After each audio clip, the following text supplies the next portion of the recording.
Bonsoir, bonsoir, bonjour. C'est Congo News 24.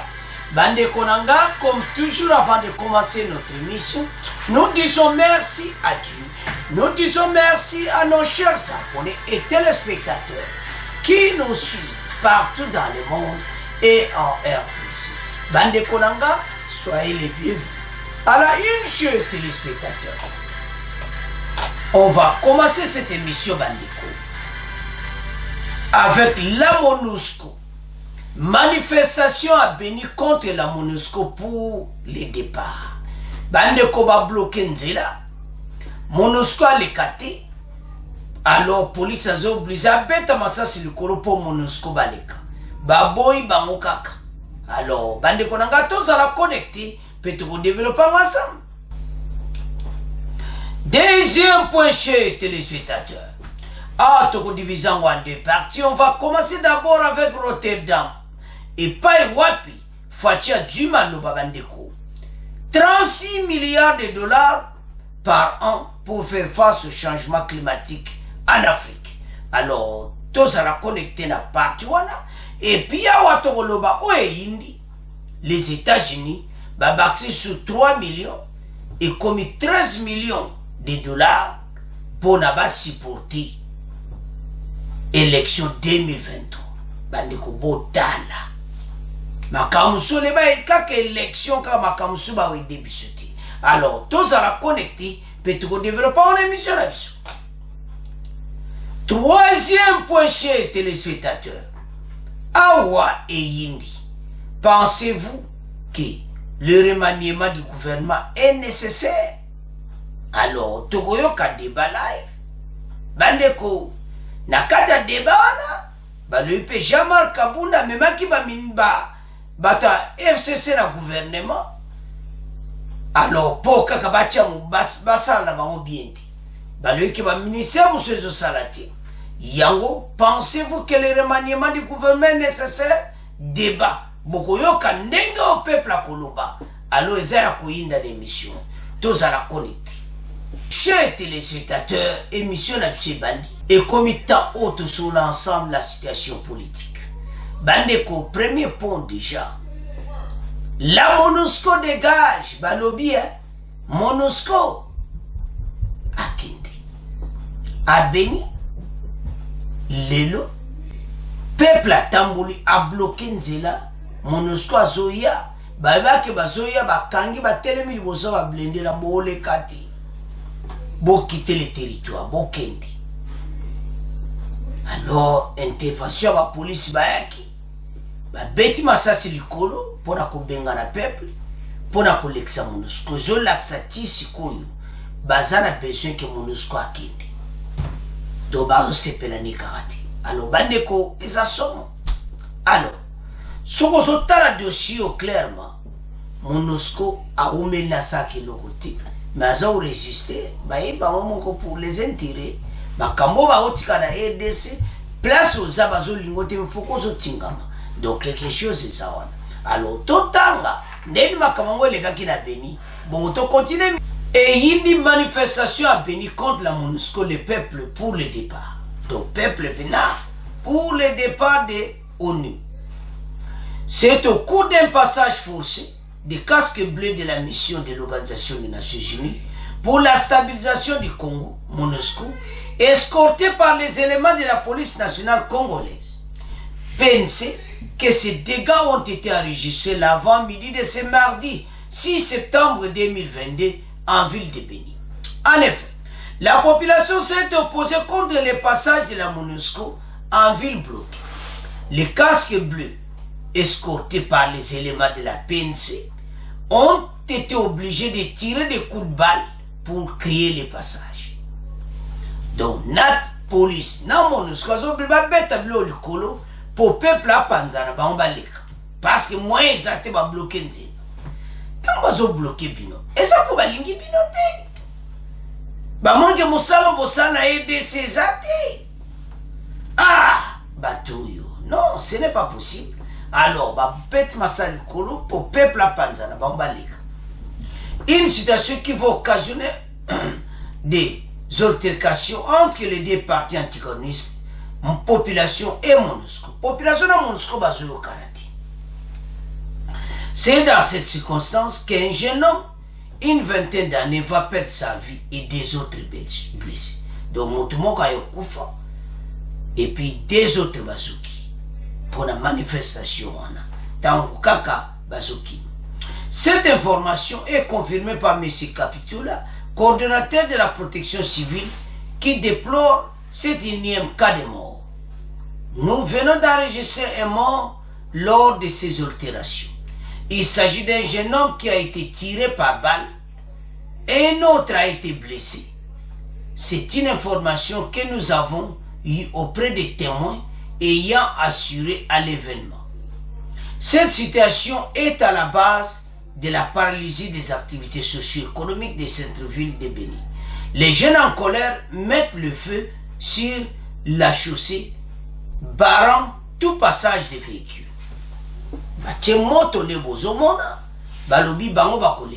Alors, bandeko, situation zapena bien des copines de bandi boy. Boko yoka negne koya parce que MONUSCO aumeli basaka na bango lokoti. Peuple a indisi, c'est ça le problème. Alors, botala makambango ndengeza. Donc, batie moto ba bloqué passage. Balobi na bango, MONUSCO dégage. C'est ça le problème. Est-ce que MONUSCO ango akokende bandeko MONUSCO umena mboka na biso il n'y a rien. Sikoyo, qu'est-ce qui va te passer mikolo? Ndenge salibo jeune wana kufi lobi toko yoka makamususu. Donc gouvernement va salaka ba yoka na batu ba kenda avant. Mais eza moi problème un peu compliqué parce que opposition bazolinga bango bazana. On ne sait pas. Alors, tomeka ko analyser yango parce que zamba wa mingi. Bandeko encore un cas de mort à Béni pour la MONUSCO. Baibisi akende. Peuple a bloqué nzela. Alors, mais bango va tirer ba balle. Balle moko perdre ki ozo mwana.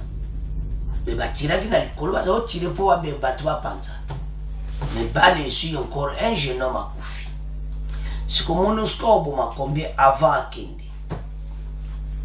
Et puis na yebi kendenge salami bo lobby et ko continuer sous ma casse parce que mon takufi. Alors, donc azo vanda par force on comprend bien. Oye ko protéger bateau ba bona bango. Bon ko kendete. O vandika otingami kaka. Situation est ngwana. Gouvernement, je crois bien dans makambango parce que ezo sala mana muti. Bateau yo baye na mboka oyo 23 ans, peuple en continue à kufa. Basa ke logo mokote. Basa sima occidentaux basa sima na bango. Tout le monde est logoté. Voilà la situation bandiko. Donc, au banobaka, MONUSCO dégage parce que trop c'est trop. Peuple à l'embi, à lui en tout cas, partout il faut pas quitter le territoire congolais. Voilà dossier. Oya MONUSCO. Mais je nomme le quoi te perdre makamoya mine. Bandeko MONUSCO umena mboko. Basaki loni. Ozomona. La situation de parcourir. Gouvernement a responsabilité ya koyoka na bateau bakende na ba. Mais onde bande lisusu. Ndeng ba se ba jeune ba banda ki ya makamba. Ba yeke ba bazoya ba bloquer nzela bo lekati. On va bêter à la colonne, place va créer. So ba le bolekati, il faut le bon vandagati. Boto sika ba jeune en bozongiti. Alors, ba bale bêta melikolo, bal peut dire du mois na moko akufi. Et deux bazooki. Voilà les bilans. Il y a manifestation. C'est mardi 6 septembre à Béni. Parce que toujours mon athée, ba ya ko aider biso bêter. Ba on va se ba dévoiler, ba s'appelle mindu quitter. Il y a combattre le peuple contre la situation à l'est. Entre-temps, nous allons vivre la situation. Bounagan a toujours occupé et tout ça. Alors, le gouvernement maintenant va ça l'effort. parce que MONUSCO avane ona kakikiko baluka basala nyonso FARDC abongisa baminduki tobengana barebele wana MONUSCO azani wana kaka etikete biso moko totelema bendele kwea te FARDC botelema tobengana banguna oyo basingi biso mais MONUSCO ndeka makambo nde yokende boyoka makambo tolobela se ndeka ezosala makaboyi MONUSCO na ndimita akuma l'année prochaine ata kuta opposition parce que problème toza nango opposition balingi MONUSCO akende te balingi fa avanda na ti élection 2023 vraiment botala nde mboka na biso ezaka divise tokoavanse ndeni bango opposition balobi non ye fa aza témoin ya élection c'est à ce point tokomotika point oyo tomokende na deuxième. Chers téléspectateurs, comme la deuxième point na biso bandeko awa toko diviser en deux parties. Toko banana na sommet à Rotterdam et pas wapi fachi akeneki pona oyo conférence à climat. Et puis après toko yana oebo mimboka ba américain makambo élection 2023 ba américain ba bakili sur mbongo 3 millions pour la élection, donc comme il est 13 millions de PC pour l'élection. Alors, tout bandana na Rotterdam, Fatia Joachim Malouba, a dit que 36 milliards de dollars par an pour l'Afrique va résister na oizo salama climat, changement climatique. Alors, le changement de climat au Salama, il faut appeler ça 36 milliards. Mais le bana siko yo bouge qui déjà. Parce que bango bazaï ko pesa 6 milliards pour l'Afrique. Faut tu avoir 6 milliards et zo koka bango nyo souti. 36 milliards ndiko. Naba pays africain et de ça moko azoka pourcentage mingi pour la forêt équatoriale. Ba pays nyonso wana ba Guinée ba pays nyonso oza na forêt équatoriale bangonde ba kutwa mbongo koleka baninga pena pour la situation oyo situation climatique. Alors wana oileka kina Rotterdam tokutanga ensemble. Alors deuxième partie est ba américain. Les américains bandeko élection 2023, élection 2000 mai. Tout ça na makamba bunangana kuna. Buzutanga ya mote kaka élection, c'est ça le problème n'émission. Tout ça kuna pays biso banguna toza menacé na agression rwandaise, mais bango baza otia kamika na élection 2023. Et là qu'on est les assima. Pression oyo bamba otia balobi ke élection moko équitable donc mutinyoso inclusion pour tout le monde donc c'est ça.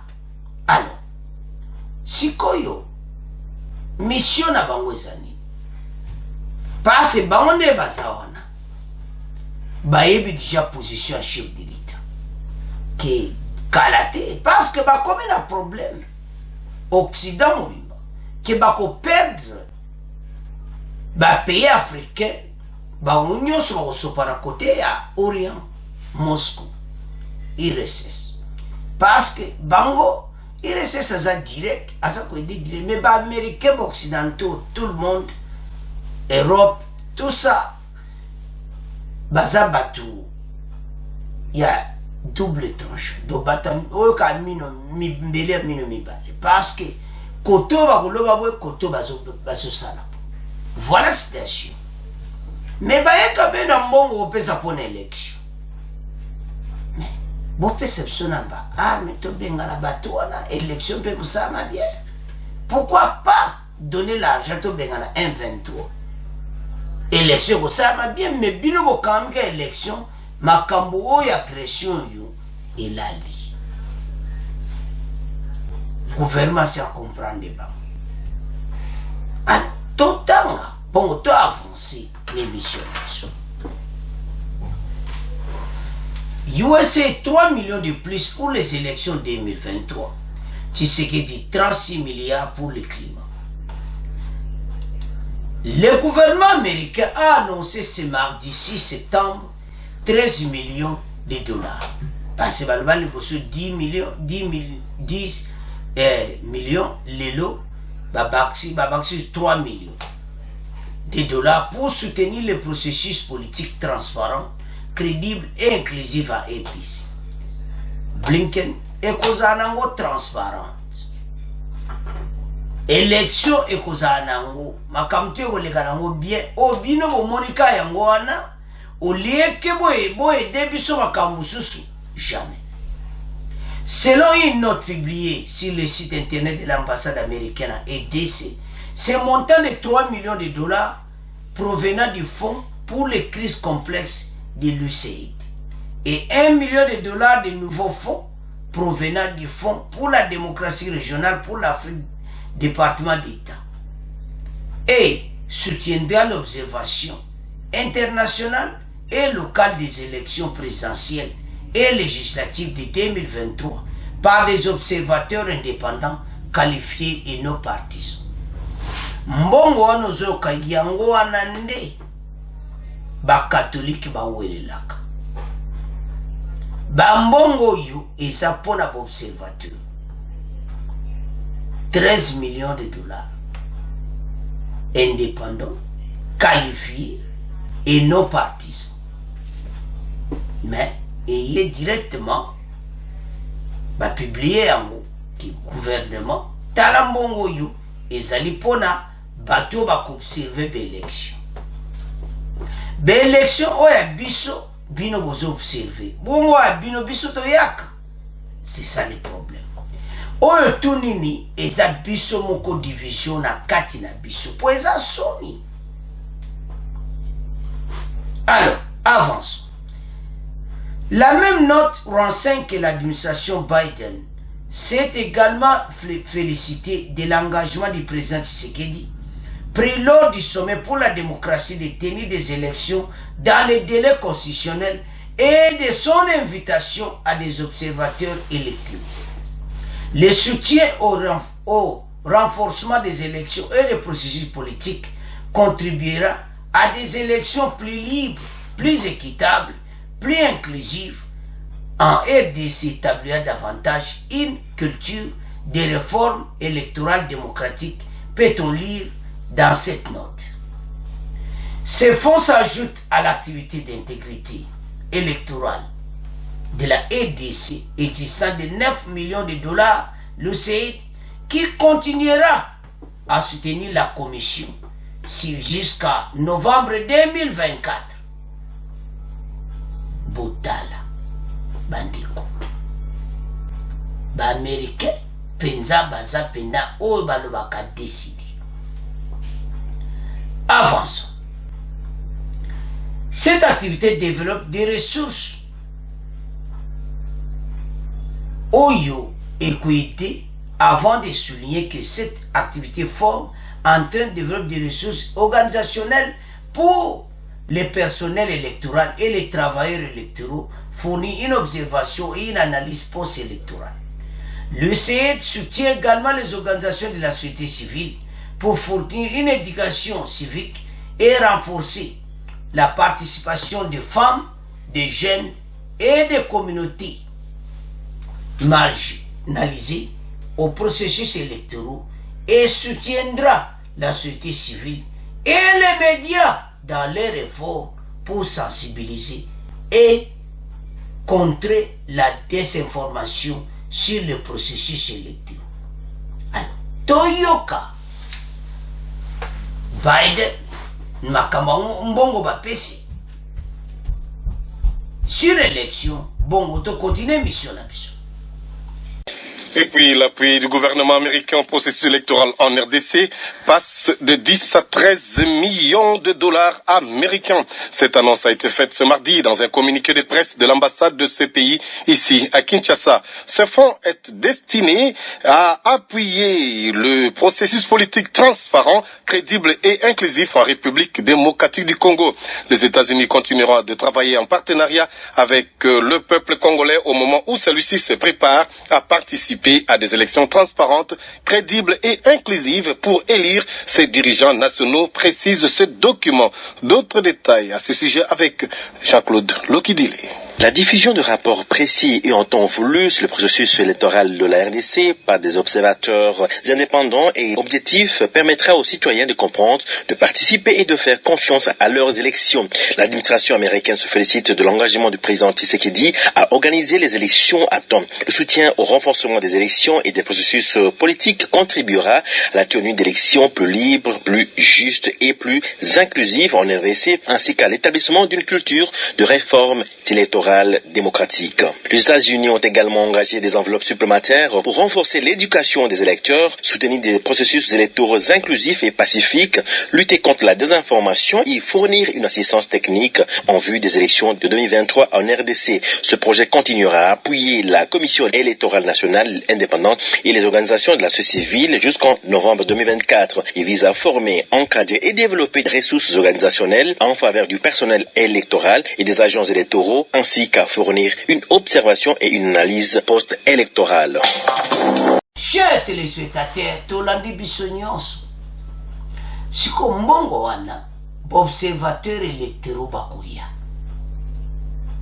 Somona, baye, et puis, basali musa bango azumbo. Parce que zomona catholique ma oué la observation pour nani. Mais les ba il a vérité des jeunes pour nani. Bato abambongo batini ba observateur na ba mbongo wango wana emena makama wango wana dotoye bakalibela ba occidentaux ba pesaka ba mbongo na bango pona ba observateur batambola dans tous les pays ndeni élection bato a combien après baye ba soki élection ezalaki crédible ou pas eza mabeti. Notre problème est qu'ils attachent beaucoup plus de dons. Bango baza plus intéressés à l'élection que occupation en boka na biso zanango. Alors que ceux qui laissent est stable, élection pour les bien. Mais ils ne pensent pas à ça. Ils nous laissent dans kati nyonso. Parce que les intérêts asima ya Rwanda ou aza ko agresser RDC. Problème na biso ndi yangwana oyo peuple pasa na kanda bo pesa 13 millions oyo. Mais 13 millions bo sombela biso ta avion de chasse te to benga na ba rebelle. Ba osanati. So pour l'élection ba pesi biso mbongo.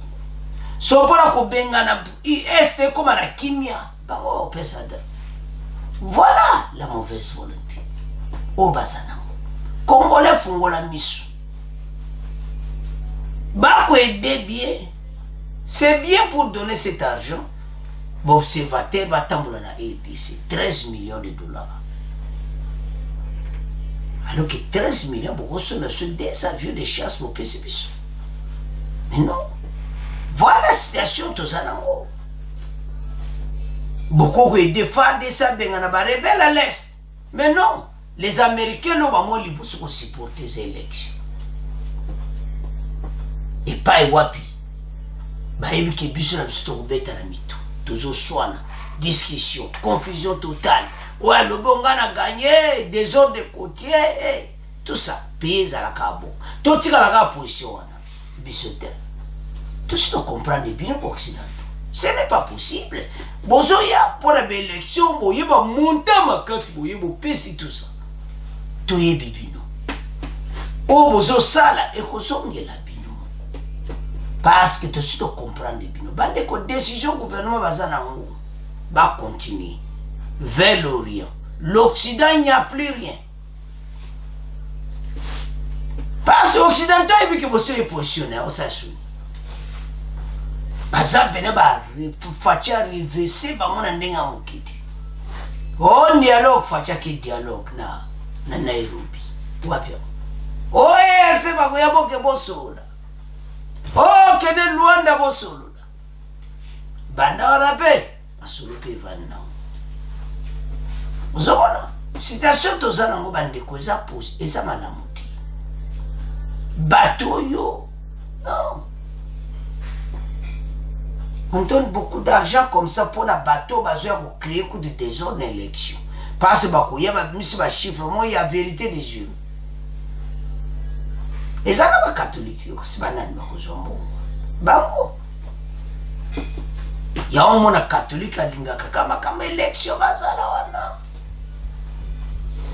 bosala biso recensement bozwa bambongo bapesa bosala o recensement bato bazala ba carte d'identité parce qu'on a trop c'est trop na bateau auto traité na ba alors tout ça la biso moko indépendant na oya biso pona ni kozanga baina mo $1 million na bango baebe idimbuka c'est ça le problème alors que pays na biso soko ezaki bien géré avant l'arrivée de Fachi tout ça na ba déficit non tout ça la besoin on a été même bon élection balwa le totalité à peu près 900 millions et puis maintenant on a caisse à l'état bah on paie ça la banque il n'y a pas de problème mais le problème on tous en amour et ça que bango baza s'intéresser plus à l'élection que la situation sécuritaire à l'est.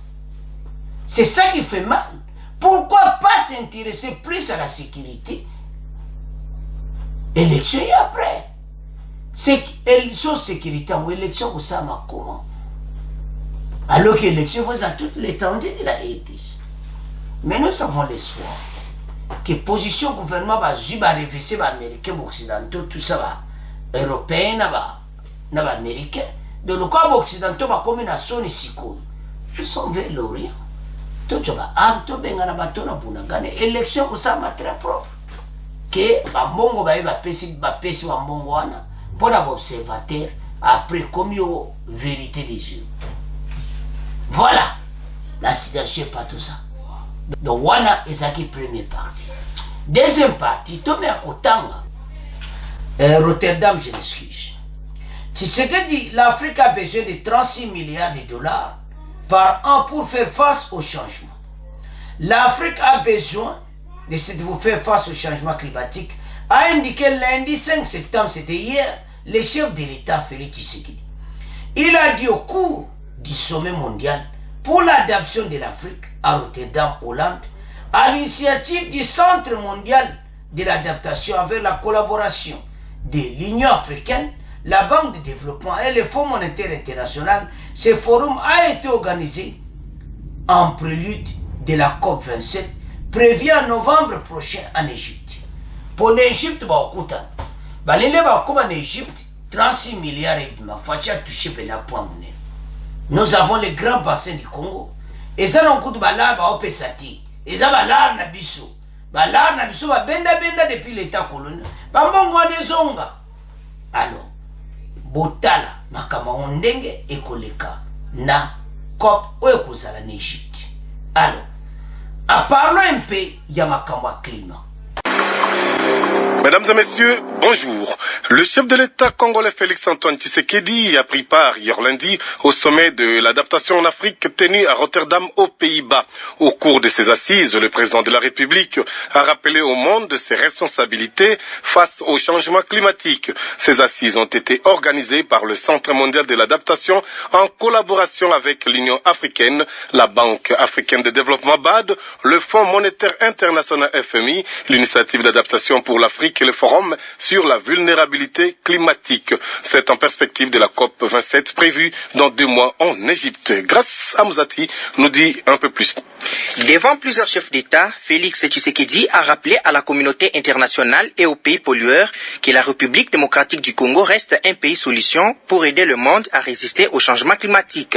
Pour lui, la RDC est consciente de sa responsabilité pour le présent et l'avenir de l'humanité face au changement climatique. Il a cependant regretté l'absence des pays pollueurs. Pour Tshisekedi, l'Afrique a besoin des ressources qu'elle peut obtenir pour lutter contre les changements climatiques. Le président de la République a précisé que l'Afrique a besoin de 36 milliards de dollars par an pour faire face aux impacts négatifs actuels du changement climatique. Elle n'aperçoit que 6 milliards. Elle est donc doublement lésée par le changement et le financement climatique. Signalons que plusieurs autres dirigeants africains et du monde ont pris part à ces sommets, notamment l'actuel président de l'Union africaine et président du Sénégal, Macky Sall, Akufo-Addo du Ghana ou encore Ban Ki-moon, l'ancien secrétaire général de l'ONU, pour ne citer que ceux-là. Fachi Adjumaloba a loué 36 milliards. Ndenge tolandi wana biso nyonso. Toyoki yango. Ndenge nini makambo eleki. 36 milliards pour aide. Bango opesa 6 milliards bakataki pour par an. Fachi abimbalo le bokuma en Égypte. Bopesa 36 milliards. Ba pays nyonso eza na Afrique oyo la forêt équatoriale et pas au grand passé du Congo makambo ebele déjà parce que eza déjà l'avancement pour le moment. Pour et ça passe tout ça la forêt mokodo ya osakana te. Alors climat ils ont changé makambo eza ebele oyo beti de ces salama mais ils ont senga mbongo. Alors Fachi na montato okuta en Égypte 36 milliards. Fachi bobenda la rwana parce bango bambongo eza ku balana bango ti eza bambongo na biso ba pia biso ba ressources na ADC ya tolo ba pena nango combien de ressources banda ku état colonial ba pie ta occidentaux bazongisa bambongo ba africain. Fachi parle au nom des Africains. Nous avons 36 milliards par an pour l'Afrique va gérer changement climatique. O balwakeza ya kuinda et si yindi na Rotterdam. Alors, sikoyo en Égypte ndele réaction ko salama. Bango tu bakoza en Égypte. Allez, voilà nde COP 27 ba yeba combien mbongo bakopesa babimisa. Fonds monétaire international et pas wapi bambongo na bomba tiaka po ba pays africain ba defa mbalo esama kama defa de ezambomba opesa po na changement climatique ba bimisa bambongo yotabo ba lubako ba pesi ngala mona loko ba azongisa bambongo ba benda ba biloko na Afrique. Alors 36 milliards nde yango wana ba président africain ba vandaki. Alors Fachi nde mutatele magazu maluba o baluba kesi yindi dans l'Égypte na COP27 parce que COP26 ezali na Glasgow maintenant conférence oyo kozilanda eza na Égypte et pas wa ba okata bambongo wana tu parce que 6 milliards eza moki ba pays africain ba biwana ekokati bobakisa donc 36 milliards dans ba pays africains pour na ko gérer changement climatique. Et bah c'est situation ça passe bah quand on sous désert donc on a appelé bah trop. Alors tout change et maintenant voilà oyo bah pays africain bah money était 36 milliards et en Afrique. C'est à ce point tout qui deuxième point tout manquer na troisième point oyo bomimboka les débats bandeko yebsa ndeko nyonso ke boya koyoka débat boyoka bakaba congolais ba oluba si ba ministre bandeko et ça somme alors tous les cas directement na débat chers téléspectateurs to comme na débat na biso bandeko balobi pensez-vous que le remaniement est nécessaire na moment oyo avant l'élection et ça biso nyonso bopesa maluba bokoyoka bandeko pe bazoloba biso nyonso to kota na kati ya débat babe se Fachi a changé ba gouvernement est-ce que ça m'a le compte de committant oyo parce que le côté ça m'a le compte de côté monsieur Kiti mais avant que ça l'effort à récupérer est-ce que remaniement est nécessaire yango nde débat ya lelo toyoka bandeko na Kinshasa biso pe tokoloba bandeko et ça somme les débats oyo batangi ba ministère ebele ba ministère musu ifali ne batanga pena ba kombo mais bazolo bakaki ba ministère musu bazo fonctionner bien dit mais ba congolais ba yibije ba ministère esalaka bien dit Parlons un peu de justice. Il faut pas changer. Soto Kena. Défense. Défense, il ne faut pas changer. Parce que l'armée, dans la Makambo, ils ont pays les amènent occupés. Il faut changement comme à Kassi. Na côté wana. Donc, le ministère des Ébélés ont travaillé pendant ma caste. Ou à ce rapport social à peuple. Social, ils ont toujours un problème. Et puis, pour nous va soulever à Jean-Marc Kaboun.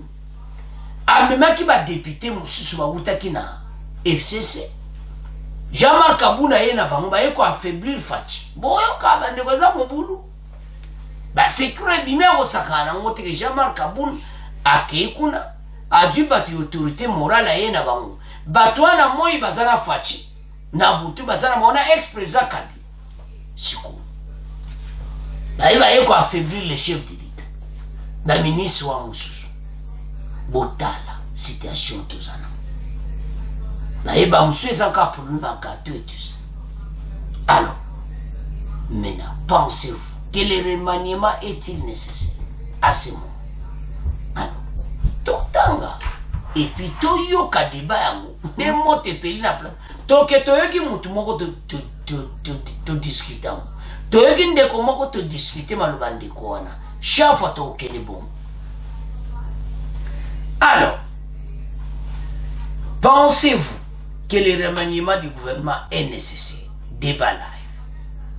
Une nouvelle équipe gouvernementale serait en chantier et devra entrer en jeu incessamment. Selon vous, faut-il remanier tout le gouvernement de Samalukonde? Pourquoi? Tenir compte des postes, des poids politiques, je m'excuse, des regroupements de partis politiques, ou bien d'en remettre exclusivement à la discrétion du président Félix Tshisekedi. Monsieur Balouez à la discrétion à Fachi, ou bien ça m'a compte de charge parce que ils ont fait sa propriété. Pour le moment, pendant donc gouvernement va critiquer le gouvernement ya Samalukonde. Bazo travailler alors que ça gouvernement wario. Mais d'une part, il y a des progrès dans le ministère. Le fonctionnement actuel des institutions congolaises ne satisfait pas les Congolais.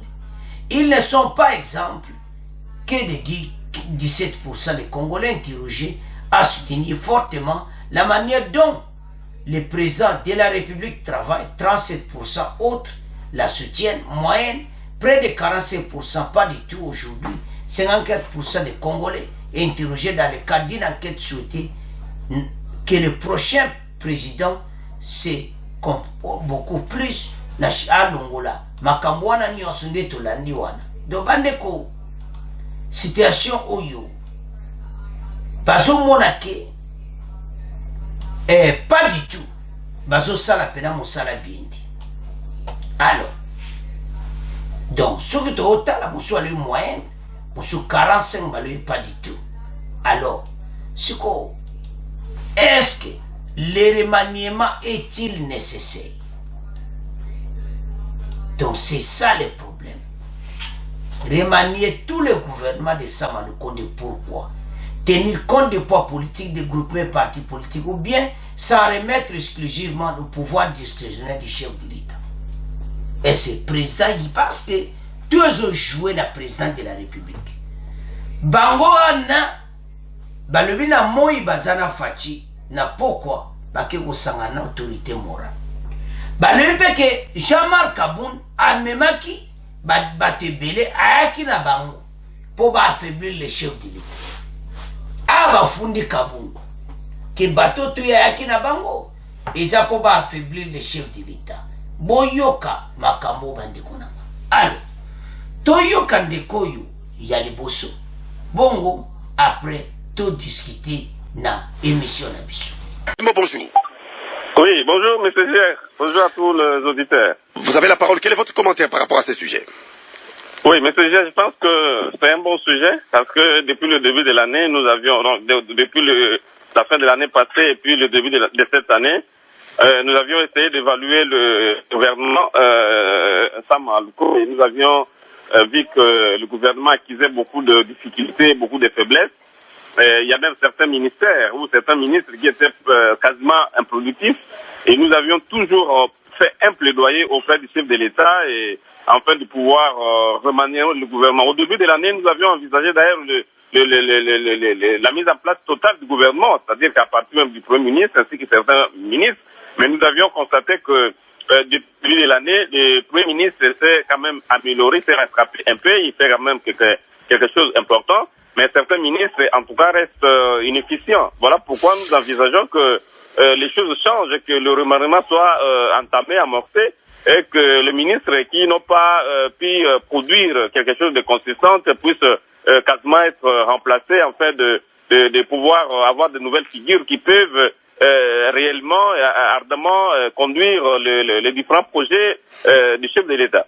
Alors pour vous, qu'est-ce qui motive essentiellement, ou qu'est-ce qui motiverait essentiellement ces remaniements en téléchargement? Bon, je pense que, vous savez, les ministres, le gouvernement en soi, c'est l'institution même qui pilote les actions de la République. C'est-à-dire que c'est la gestion quotidienne du pays. Les chefs de l'État, nous sommes dans un régime où les chefs de l'État règnent, mais ce n'est pas lui qui gouverne, donc c'est le gouvernement. Et tous les projets que le président de la République a présentés devant la nation, devant les députés, les sénateurs, ce sont les projets, plus de 145 projets qui doivent être exécutés par les ministres. Et nous avions vu que certains ministères, par exemple, en tout cas, rien des réalisations palpables ne se manifestent. Et moi, je pense qu'il serait indécent de pouvoir conserver de tels ministres qui ne produisent rien. Alors, bandeko nanga la ndeko wana. Alobi que il faut qu'on change. To changer balinga kutu gouvernement mona yemo ko sama ko me amoni sama ko nda commencer à l'effort. What is la vérité? Akompena ko travailler makasi. Akompena oyo ka effort penimati. Donc c'est bon. Côté à sama konde. Maintenant ba ministère mususuwana mawatu. Ba moneti na 145 projets au président de la République. Ozo salam. Na 145 territoires et tout ça. Ils ont 5 ministère vraiment travaillé dans la situation. Aux hommes, alors, en tout ça, na 445 territoires, tout ça, ba ministre sont inclus. Les écoles vetongama, wa ministre enseignement, les hôpitaux, banani, tout ça, makambo ebele na kati. Alors, il y a zo mona ke bato wana tout. Baza bena ko travailler bien te bande ko pesa ba commenter tant to kindiko to pesa ba commenter pour aider émission bango pe bazwa réponse na bango alors ba ministère on batangi kombote ozo sala musalati eza oyo wapi mais to sala club je peux tout net vous êtes d'accord penanga en tout cas défense faut ministre de défense à nous et puis ministre il y a justice. La justice élève une nation.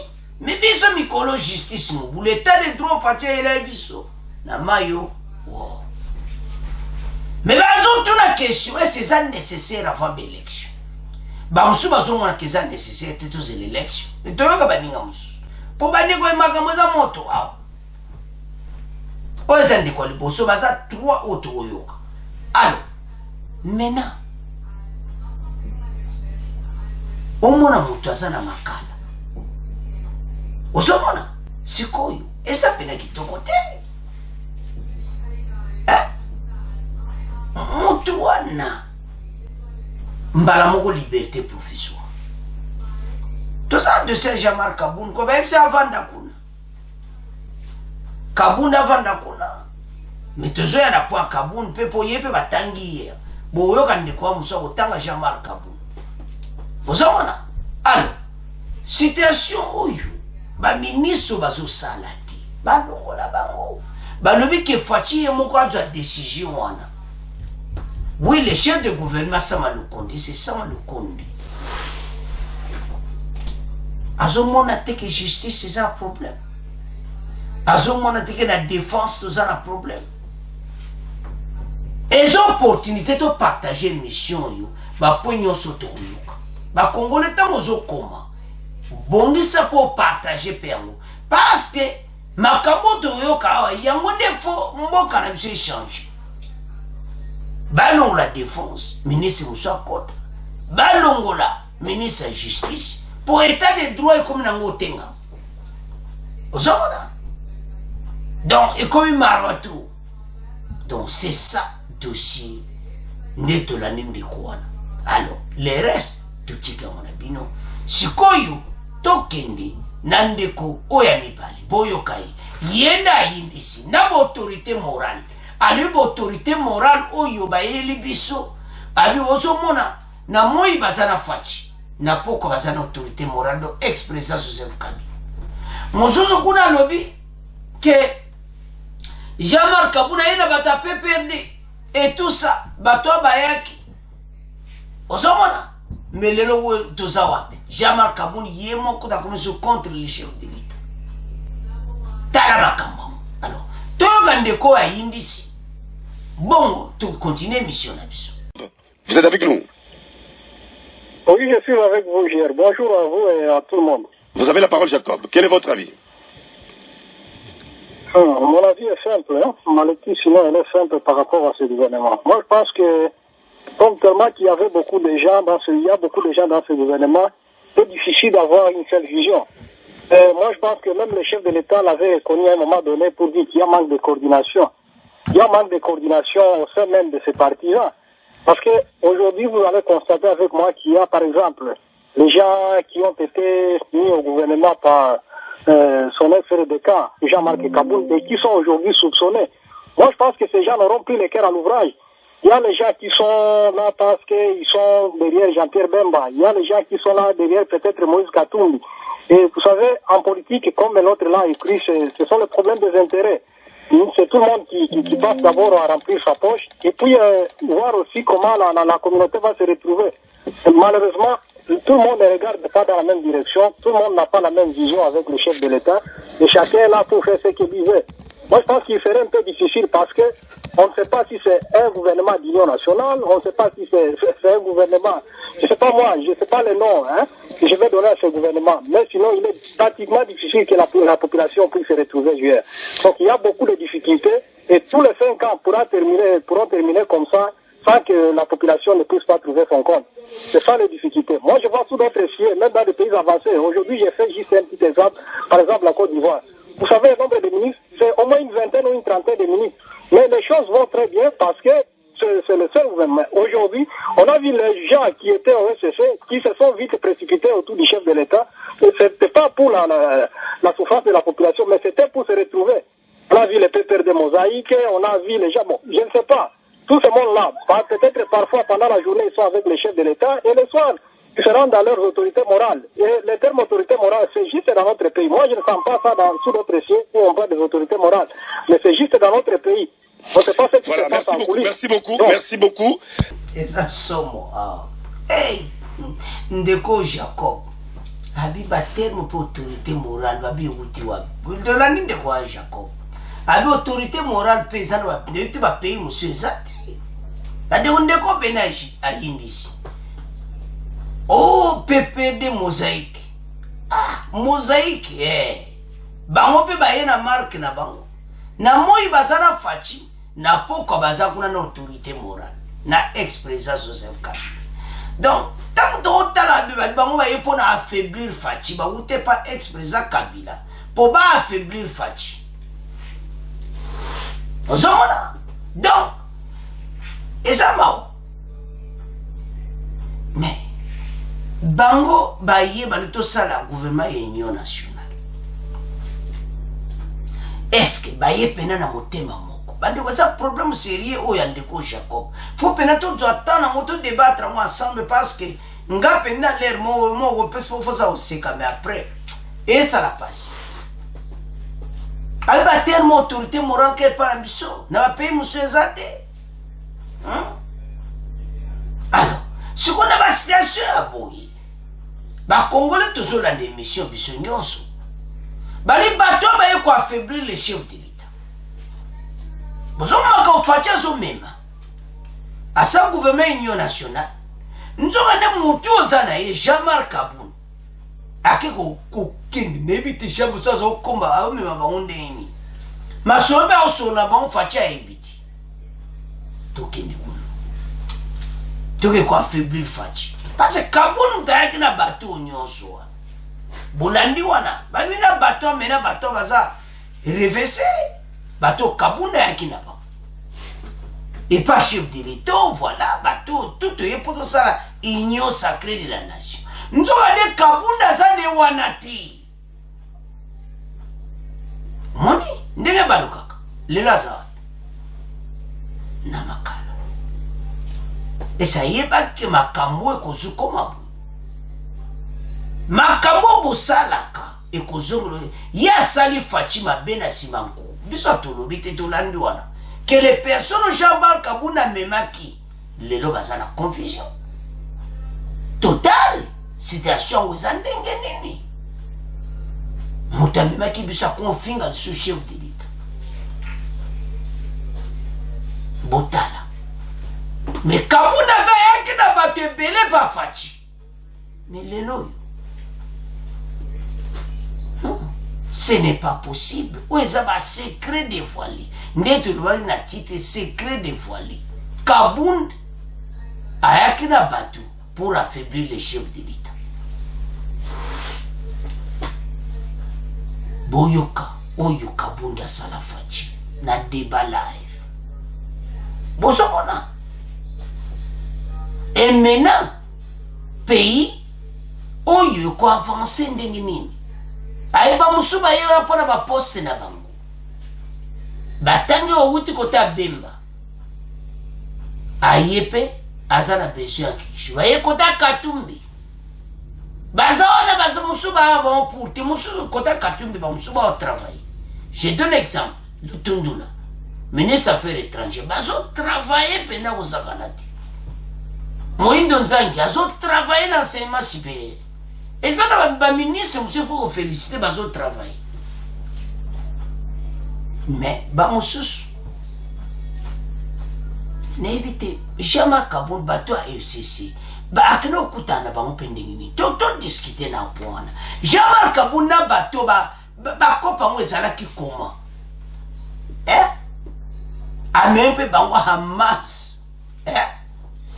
Makambo paso na bango. Soko FCC chef de l'État yango. Nzamba zwaluku. Mais ndende kwa lobi ke bateau jia mema botal. Et lobi sou bateau a PPD mosaïque. Baïba soupani, obiso batabu. Ah! Ba pese exemple monsieur en Côte d'Ivoire. Pas ça un ministre belete. Mais aucun est bien. En tout cas, où est ça émission pour aider le président de la République? Ce qui m'a dit, c'est conseiller président Toba et Hollande émission. Et pour aider le chef de l'État, était en 2023. Bah réduire les sous-ministres. Et puis bah t'as la banane bah retient la poste. Ce n'est pas possible. Tu as vu que le pays n'a pas besoin de Côte d'Ivoire. Bah sur la 30, mais bis toi la 45. Et c'est bateau na nyonso, baso travailler pour Namboka. Ndeko Jacob a souligné un point très important. Ndeko Jacob le ngonya na maloba na yo. Parce que touché ba point. Alors lui bateau monsieur na chef de l'État na moi baza ko affaiblir Fatima Moussale avancé. Na pourquoi bakena masolo kuna na autorité morale. Bah lui peut tellement autorité morale uta. Bah lui n'a pays monsieur Zati. Donc c'est ça makambo yango et pas na biso.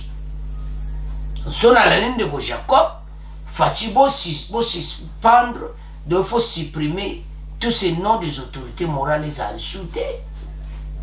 Do balongola yango. Bota le pas wapi mboka EDC et ça n'a problème. Ce n'est pas possible ba Congolais tout la moka. Tala ba dossier minene to zanango. Alors, Ndeko Jacob a touché un point très important. Mais, Jean-Marc Aboul a un dossier à répondre par les Congolais. Bateau yo memaki. Et pas chef de l'État. Batia bomba ministre. Bazo travail. Yo moko mto memaki bangoza wapi. Zomona. Balobi keze kwa affaiblir. Kwa bateau tout ba yaki pona kwa affaiblir fachi. Lele baluki yemo Kabun na makani. Sala moninga mabe ekozongelo d'une manière d'une autre. Alors, maintenant situation fachi batala ba ministre ba osala te balombola bango. Parce que bandeko bele baloba mingi. Ba congolais ba assista sur ministre de la défense, ministre de la justice. Ba ministre be bele musubaze bele ba travailler na ba penabi. Au côté à peuple. Ministre de l'économie, il va remplacer. Comment l'économie, bon, ministre, bon, oiseau ça l'intérim, oiseau continue, mais vous remplacer ministre de l'économie. Parce que l'économie a beaucoup avancé, mais comme belle l'économie est à ma case. Mais comment? Tu vous as ministre de l'économie à Zati. Alors, ma campagne est belle. Oyo. Ils ont affaiblir Fatia Sam Sarabin. Tous en a président mon camarade. Tous en a président Oyo. Azana souci en boka. Moi n'en boka au sommet de l'État. Mais, botal entourage Oyo. Ma kamwe bimina débat. Biso watutu lobite. Biso yostolandi. Alors, eza mon. Alors, si koyo toke nandeko oyasuka. Toyo kandeko Oyo. Bon après tout continuer l'émission. Ismaël, bonjour. Bonjour, Julien Lungemulabungandi. Voilà, quel est votre commentaire par rapport à ces gouvernements qui seraient en téléchargement? Et je commencerai par exemple d'une école. Vous voyez, si dans un horaire, un enseignant n'est pas capable d'assumer une matière dans une classe quelconque, il y a toujours eu une modification. Bon, le président de la République, quand on a eu le gouvernement de Samalou Kondé, ce gouvernement était nommé le gouvernement d'Ayor. Mais à force que c'est lui qui pouvait être sur le terrain pour savoir qu'est-ce qui va et qu'est-ce qui ne va pas, mais n'a pas montré sa compétence, nul doute qu'on doit le remplacer ou on doit remanier le gouvernement. Pourquoi c'est nécessaire? C'est parce qu'on a constaté que dans le chef d'œuvre de l'un ou l'autre, il n'a pas bien assumé sa fonction dont il a été légué. C'est pour cette raison que le président de la République a pu penser, comme ils ont plus de défis à relever, il ne doit plus rester le bureaucrate plutôt que d'assumer la fonction. Parce que ce que le peuple attend aujourd'hui, c'est la réalisation de certaines promesses dont le président de la République a fait au peuple. Nous attendons à ce qu'il y ait un changement là. Mais qu'est-ce qui est mauvais? Qu'est-ce qui cache? Qu'est-ce qui est comme un papier collé sur un autre?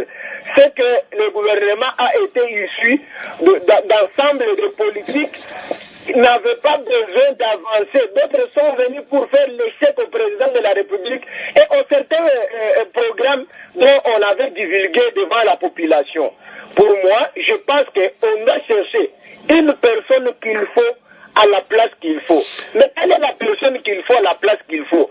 Ce ne sont pas des regroupements politiques et on fait l'alliance des partis politiques et on dit moi je donne tel. Dès qu'il n'est pas de la matière, on lui donne seulement la fonction.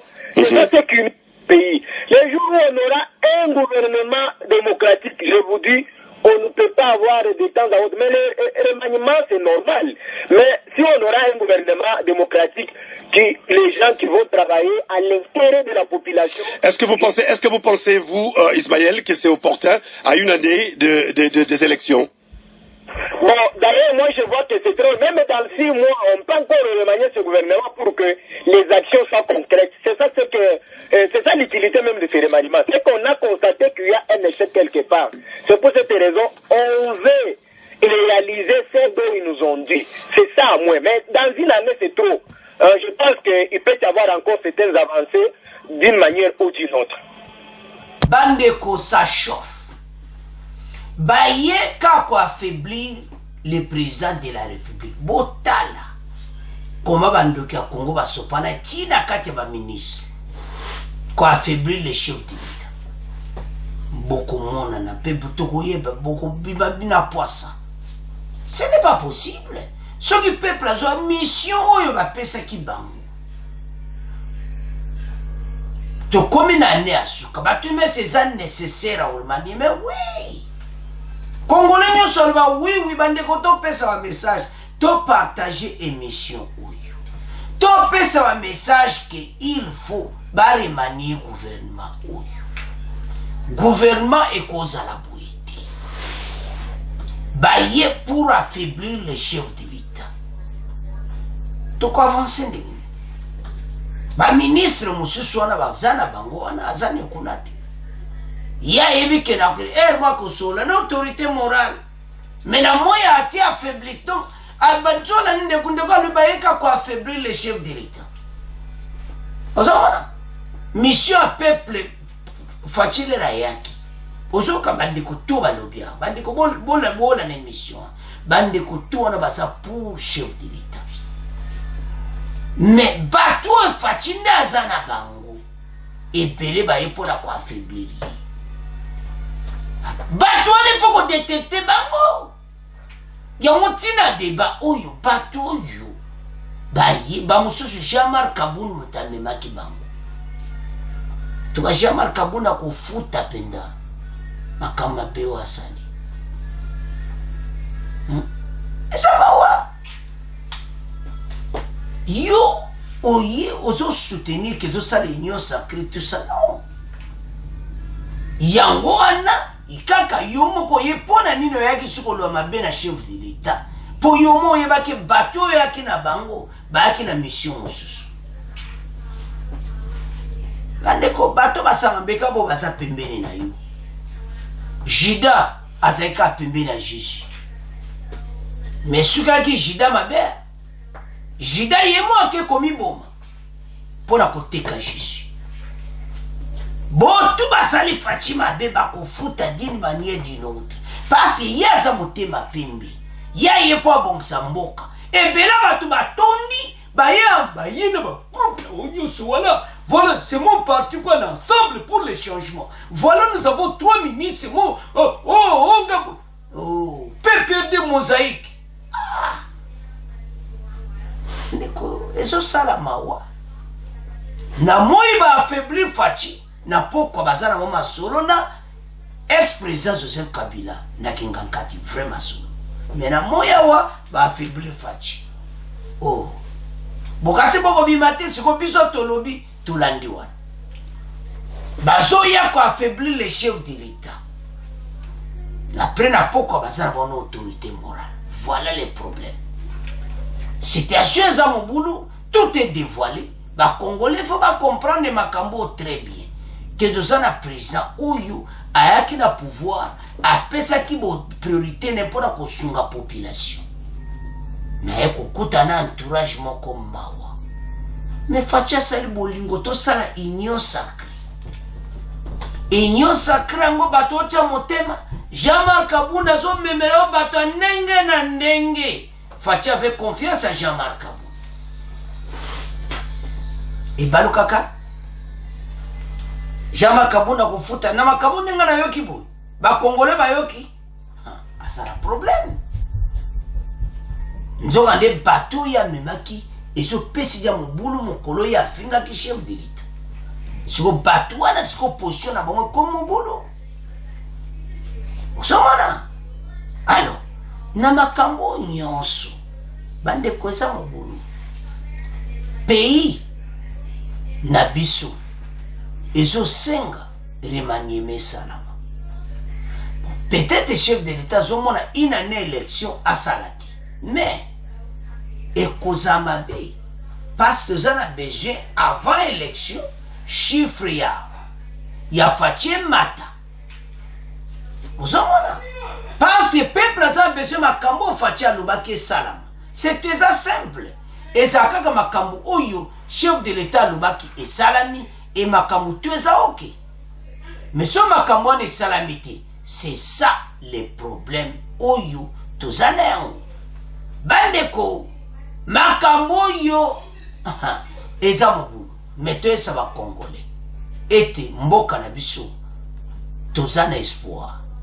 Nde tolandi bandeko nyonso na débat donc facha zane na problème te. Le problème eza nde entourage na ye ezokitisa popularité baentourage na bazoya koaffaiblir le chef de l'état mais bandoki ya Congo wana bakobima